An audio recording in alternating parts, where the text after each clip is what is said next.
بر صلیب شدن عیسی. هنگامی که بیرون می‌رفتند به مردم از اهالی قیروان به نام شمعون برخوردند و او را واداشتند صلیب عیسی را حمل کنند. چون به مکانی به نام جلجتا که به معنی مکان جمجمه است رسیدند، به عیسی شراب آمیخته به زرداب دادند. چون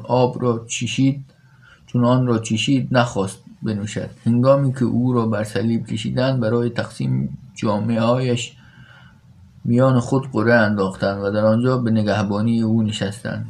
نیز تقصیرنامه‌ای بدین عبارت بر لوحی نوشتند و آن را بر سر او نصب کردند: این است عیسی پادشاه یهود.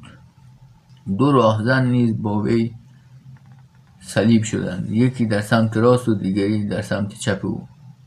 رهگذران سرهای خود را تکان داده ناسزا می‌گفتند: ای تو که می‌خواستی معبد را ویران کنی و 3 روزه آن را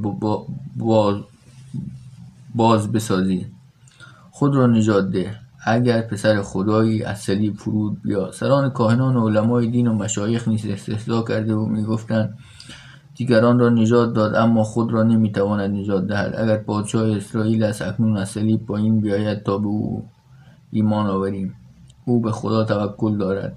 پس اگر خدا دوستش می‌دارد، اکنون او را نجات دهد، زیرا ادعا می‌کرد پسر خداست. آن 2 راهزن نیز که با وی بر صلیب شده بودند، به همین سان به او اهانت می‌کردند.